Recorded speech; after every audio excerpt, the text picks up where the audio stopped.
We did it. We were having tech issues. And now we're not. Happy Friday. Hey, everybody. Welcome to another live stream learning with us, your Powerful Love hosts, Dr. Jenny Wollig. And Coach Calvin Seeley. We are so happy to be here and doing July's series, which we're all about ease, achieving extraordinary ease in your relationship. So last week, we talked about how to make communication easier because who doesn't want that? Right. Communication. We thought we would start there because we hear a lot about communication. And really not being hard. easy, right? Yeah. You know, and it doesn't have to be so hard. Yeah. So we shared some really great tips and tools for making communication easier. So if you've missed that, don't worry, we can still get you access to that live stream replay. Just type communication in the chat or send us a DM with communication live stream, and we will get that to you. Probably in your DMs. Yes. Today, we are going to be talking about how to make connection easy. Yeah. Also, a really important thing. Yeah, we figured that'd be a good number 2. Because after communication being the number 1, it doesn't work. We like it to be easier, rather. Connection is the other thing that we hear a lot about. Yeah. And connection is important, right? Because it's basically what your entire relationship is founded on, right? Had you not had a spectacular connection, more than likely, this wouldn't have been a relationship you decided to commit to at all the different levels along the way that you've committed to, right? It's that connection that feeds us, that we love. It creates all those good feelings, that it creates our sense of safety and companionship. Connection's how we get to experience this feeling of being known, right? Being known and cared about by another soul. That's huge. Yeah. Do you want to add anything? Yeah. Well, I mean, it's also, I mean, I don't know if we need to get into this part, but it's the nature of relationships that connection is a thing that ebbs and flows, because life is gonna life. Yeah, life is gonna life. Humans are gonna be humans having a human experience, and so it's inevitable, really. Yeah, that you're gonna experience some levels of disconnection, but hopefully more levels of actual connection. And so as you're looking at your relationship experience, know that it's very normal to have periods of disconnection. And they don't have to be long periods, right? What we want for you is to have long periods of connection, short periods of disconnection, and to know how to stay in that connection longer and get back into reconnection faster. Yeah. Right? That's the goal of our conversation today. Yeah, we just want to help answer the question, right? How can you make it easier? Well, go ahead. Well, what are you going to add to no, that? You go ahead. You go ahead. Okay. I talk a lot anyway. You go. No, that's fine. Okay, but so answering the question, how to make it easier, knowing how to do connection, what connection is, but also how to take responsibility for ensuring that you're open to receiving the connection, and that you're taking creating action to create the opportunity for the connection. Right? Most people just think it's a thing that is supposed to happen or happens naturally, right? And are just kind of waiting for that feeling, the person, the feeling, the magic circumstances, the stars and planets to align. I don't know. But it's something outside of themselves that they're waiting to have happen. Right. Well, I think a lot of the time, when we feel disconnected, and I know that I experience this too, I want Cal to be the one to make me feel reconnected to him. Right. So you're disconnected from your partner. It feels like sometimes that it's your partner's fault, or you want or need your partner to do something, to be something, to say something in order for you to feel connected again. And that is part of what makes connection hard, because if you're waiting for something outside of yourself, that feeling to just return, or your partner to create its return within you, you've given all of your power away. Right. And your happiness and satisfaction in your relationship is now dependent upon external factors of which you have little to no control.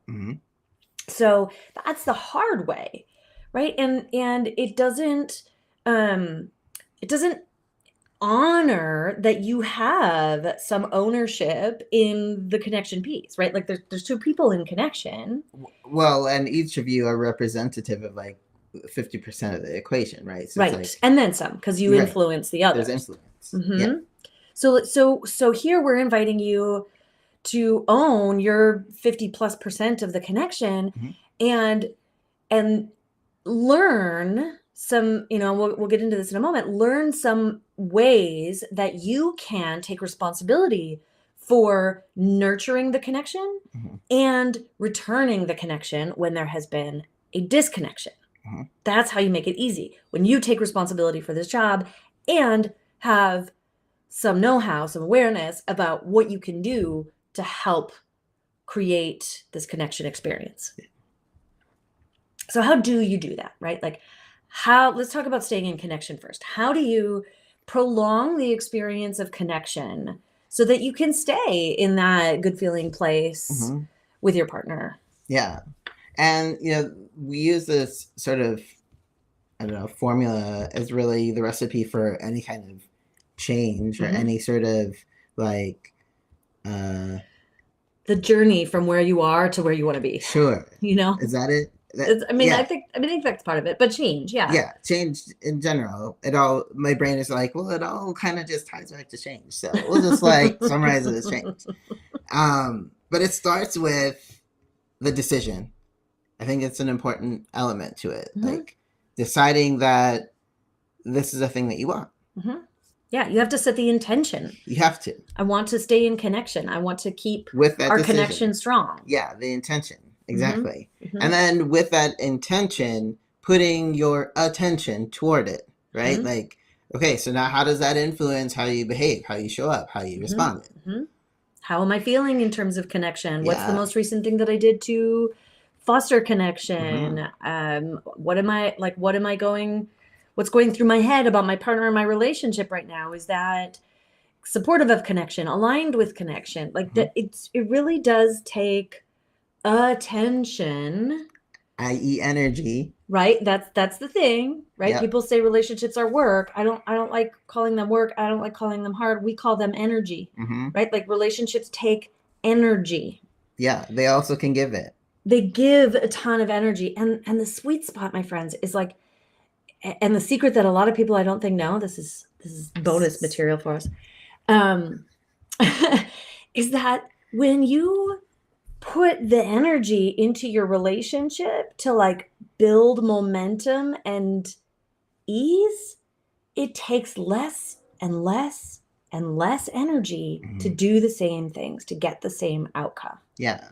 Right. So like that's where ease comes in. Right. And it's with the practice. That takes us to like the third part of the equation. Yeah, which is practice. Which is practice. Right. The repetition, the getting better, more more practiced at paying attention to those things, at responding from heartfelt places, in connection. You don't get good at it just because you want to. That's the intention. As much as you want to. Like if you want to compare it to sports, right? Like you might want to be really good at shooting a basketball, but you're not going to be good at it until you practice a couple of thousand times. More than thousands. Yes. But yeah, and it's the same thing. And as far as staying in connection, the repetition and practice. Yes. Yeah. So to repeat that again, so you get this formula, right? Intention, that's the decision. Attention, that's like giving the energy. Practice, that's the doing. right? The doing of it and knowing it may not go perfectly at first, but it gets easy and it extends longer the more you practice it. Yeah. Intention, attention, practice. That's how change happens. I'll say also that staying in connection requires that you make staying in connection a priority. That goes back to the intention and attention, of course, of the practice. But like that too is part of the decision. Mm-hmm. Like it's important to me to stay connected to you. Okay, so what does that mean? What does that look like? What do I need to do? What do I need to pay attention to? What helps us feel connected? Go on a journey of exploration with your partner to learn those things so that you can understand it. Yeah, so you can be conscious of and intentional about what you're practicing, but it has to be a priority. This is not something that just organically happens. Yeah, often not. And I think what too often happens is that couples will wait until they're in disconnection to prioritize connection. And really, it's not even the disconnect. It's like a severe case of it, right? It's like sometimes. Sure, yeah. But for some. But it's either way, you're essentially neglecting the connection until assuming that it's just going to continue until it breaks. And then you put in the energy and effort and attention to reconnect at some point. I don't some people go down deep, other people it's not as much. Yeah. But then you're reconnected and then you're like going back to just kind of non-conscious, auto-programmed life. You just, you just go about life and beingness in relationship with one another without that like conscious prioritization of connection. And so you're going to dip again. It's going to break again. If you want to stay in connection longer and make being in connection easier, make it a priority. Do things that keep you connected or increase your connection even while you're connected. Right? Right. So you're connected. Let's get more connected. We're more connected. Let's do another injection of connection. How can we do that? Yeah. Limitless layers. There really are. And this is how we like create upward momentum, which then when you hit a bump in the road, you've got this like massive investment. Yeah. Like cushion of connection that's going to help you reconnect a lot faster and easier. So the priority piece I think is really important in staying connected and like having a conversation with one another about what that looks like, because it's going to be different for your partner than it is for you. So learn what helps your partner feel connected, share what helps you feel connected. If you don't quite know, start paying attention to those times when you feel connected and get curious about what was it? What was going on in within me, between us, in our context that helped me feel more connected there? And how can we replicate that? How can we do more of those things? So this can be a discovery process, but it is worth investing the time and energy to do those discovery activities so you can be intentional in doing this. Yeah, absolutely. The other thing to be intentional about is cultivating your mindset toward being in connection, right? And so kind of speaking to the priority, but instead of it being around the action part, being about, again, that intention, that focus, that orientation toward taking steps, having responses that bring you more into connection with one another, rather than, maybe old programming, which would have you maybe reacting in less helpful ways, etc. Right? Your mindset is really huge in terms of connection, because actually what we have found is that your partner doesn't need to do anything. You don't even necessarily need to see your partner in order to cultivate that feeling of connection. You can cultivate a feeling of connection just by thinking of your partner from a place of fondness and admiration. Yeah, remembering what it is that you love and admire about them. Moving into gratitude and awe that they exist in your life. Remembering all of the ways that they are such a gift to your life, all of the beautiful things you've shared, all the cool stuff that they've accomplished in their life. Yeah, what an amazing person they are. And as you cultivate that internal love and appreciation for your partner, that is going to create a feeling of greater connection. You're going to feel more connected to them, and they've not participated. They didn't do a thing. They may not even be there. Yeah. Right. And now you're feeling more connected. So so the mindset piece is like getting over that part of you that doesn't want to put in the energy of connection. There's going to be parts that want to resist connecting. And parts of you that might be holding some frustration or resentment or hurt about your partner that again makes it hard to want to connect. Some people are experiencing those things, but working with those parts to recognize like, no, what I really do want connection, because connection feels good, and working through in your mind what that resistance is, and supporting your internal world and shifting back into this positive sentiment that about your partner. You know, John Gottman talks about positive sentiment override, which is where you feel so positively about your partner that when something negative or disconnecting happens, the positive feelings about your partner kind of override, and it's easier to kind of let that go and stay in connection. This is a cultivation that you can do. So that's really important, that mindset piece. Yeah. One other thing that I want to say before we talk about how to return to connection more easily is just your relationship needs nourishment. Yeah, it needs its own space. And so this is connection, but this is also conversations. This is also intimacy. This is also supporting one another in your individual endeavors. Like, make time for your relationship. Be intentional about what you're doing, right? How you are showing up, what you are putting in to help like feed your relationship baby. because it's a living thing. Yep. And it needs your attention. And the more that you nurture your relationship and tend to your relationship as a whole, the easier it's going to be to just be in connection. Mm-hmm. They really go hand in hand. So I didn't want to transition out of this part of the conversation without naming that piece. Yeah, definitely. Yeah. So those are our ideas, our tips for how to stay in connection, and life is going to life. Yeah. Right. Disconnection is going to happen. Disconnection is going to happen. And so I think it's also important to understand what to do when you experience a disconnection. Like, mm-hmm. what's the strategy mm-hmm. to find yourself back into connection? Mm-hmm. The first step is in recognizing and naming that you're feeling the disconnect. Mm-hmm. That say it out loud. Recognize it. Acknowledge mm-hmm. it. Mm-hmm. Don't just like dance around it, ignore it, mm-hmm. not speak about it. Mm-hmm. Yeah.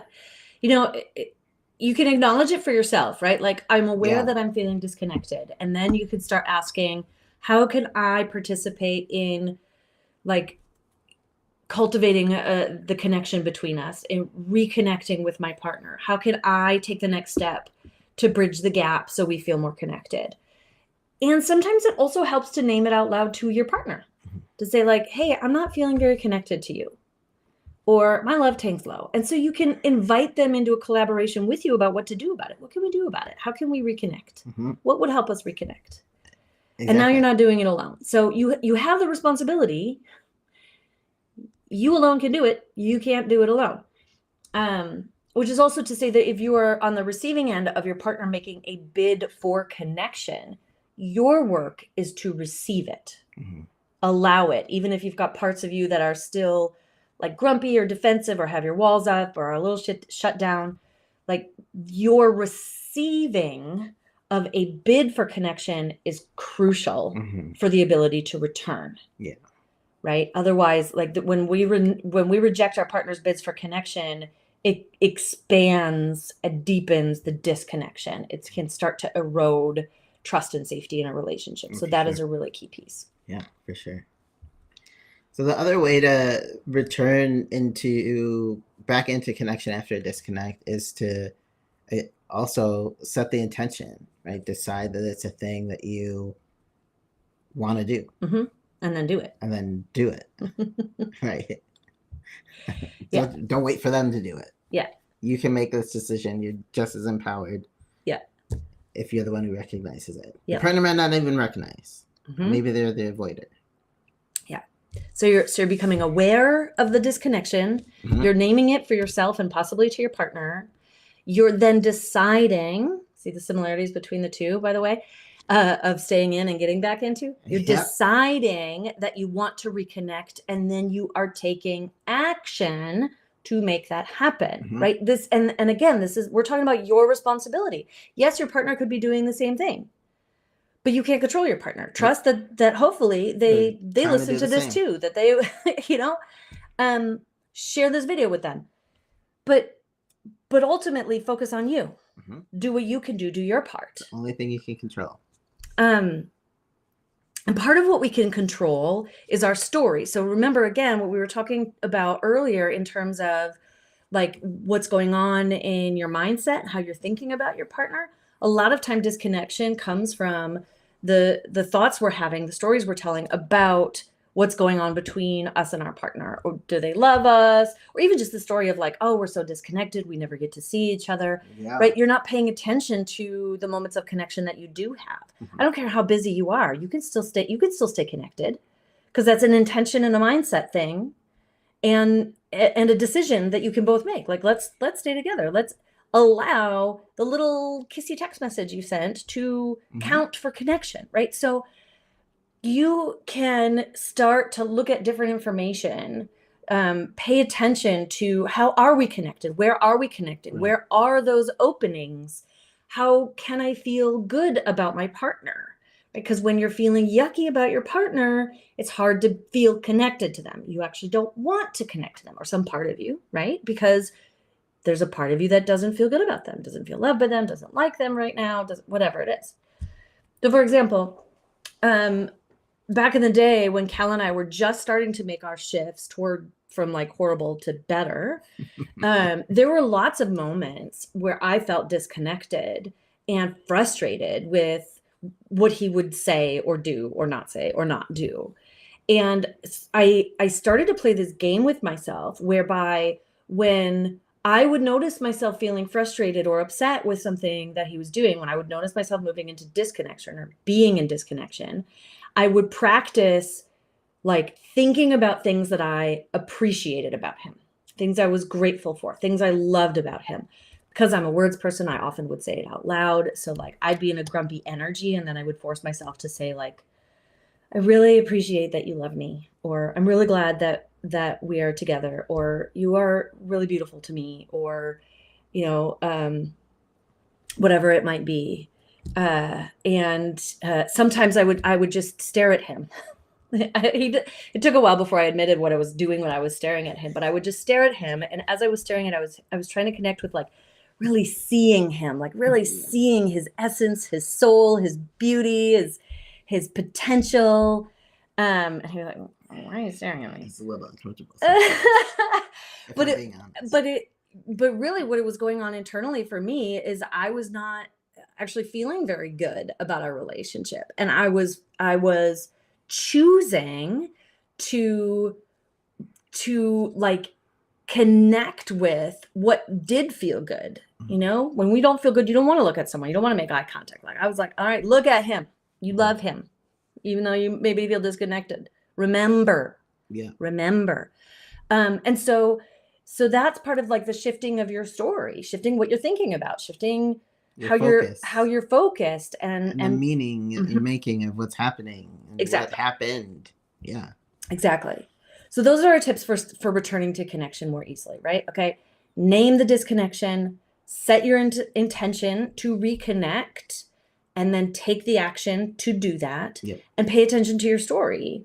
And shift your story, how you're thinking about your partner, so you can be more open to connection or reconnection. Yeah. And the hot tip, right? The gratitude and appreciation being yes. the really powerful Yes. emotion. Gratitude and appreciation are a great tool Yep. for getting back into connection. Absolutely. Go on a gratitude rampage. Appreciation rampage. So more of those. Folks, when you get good at this, when you get good at staying in and returning to connection, man, your whole relationship just becomes easier and more enjoyable, right? Not only do you feel safer, there's more trust and confidence and feel good feelings in your relationships. You also have so much more energy because connection energizes us. It does. Right? You feel loved and you get to expand because that connection is like the foundation from which we can move to our next levels of self, of life, of love. So this is like so key and it's so yummy when you get really good at it.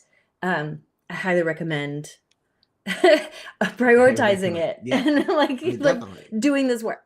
It is. It's so worth it. It's worth the investment because of what you get back in return. And if you can maintain the investment and the momentum, it just,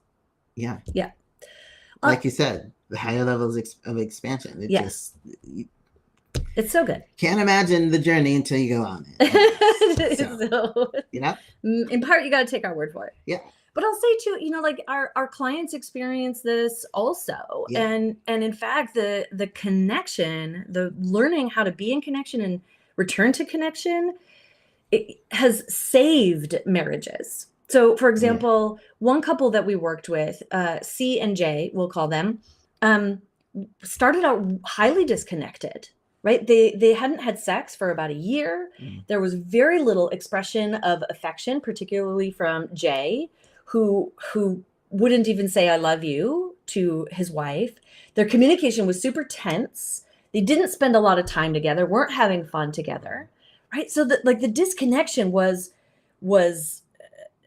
profound and destroying their relationship. It was like almost nothing left aside from the fact that they shared children in a house together.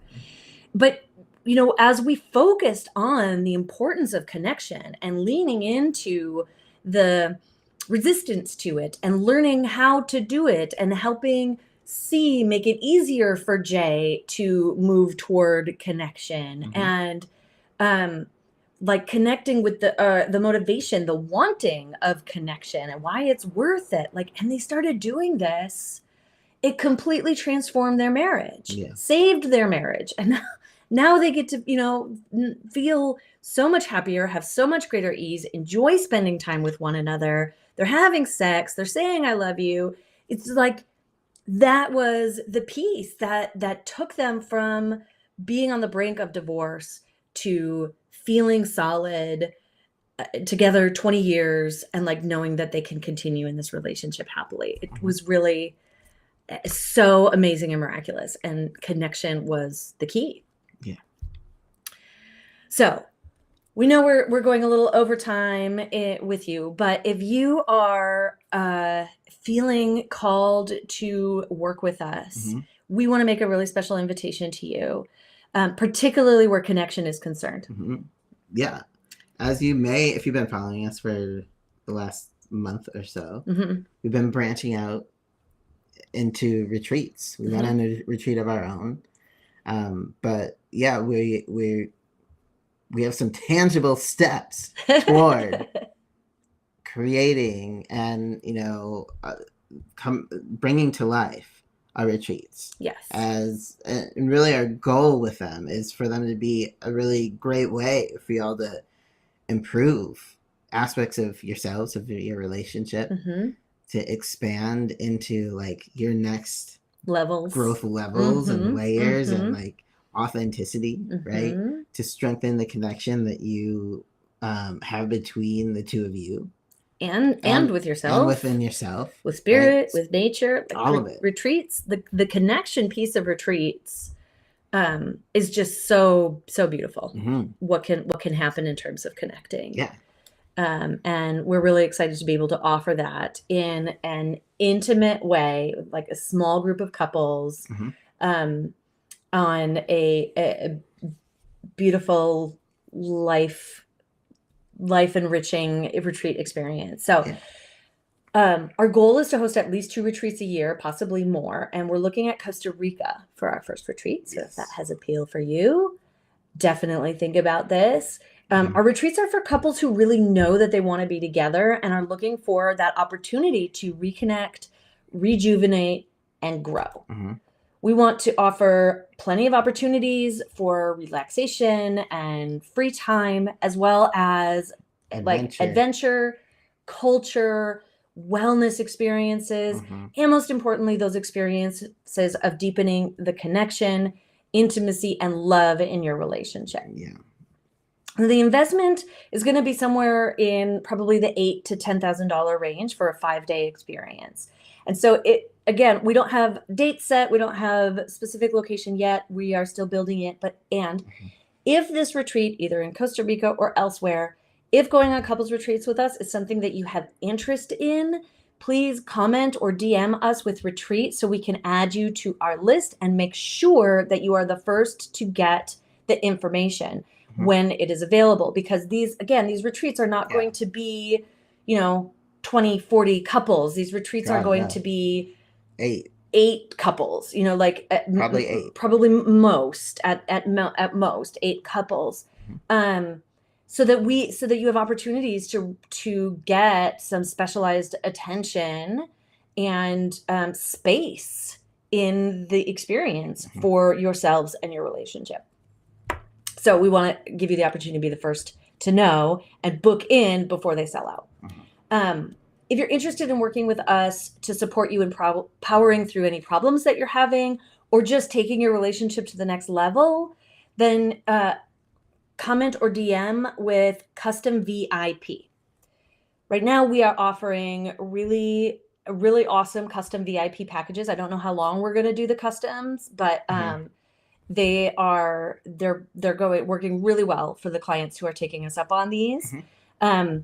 The investments start around $3,333 and go up for there depending on the level of support and length of time. But essentially, these packages are intended to support you in a curated way with your particular goal for your relationship. So it's a really great way of zeroing in on what you want to achieve in your relationship and getting high level, high touch mentorship and support to get you there in an accelerated way. So Custom VIP, if you're interested in working with us in that respect. And as always, we want to thank you for showing up here and taking the time to learn and grow in support of your well-being and your relationships, extraordinary journey. And we look forward to seeing you next Friday and hearing from you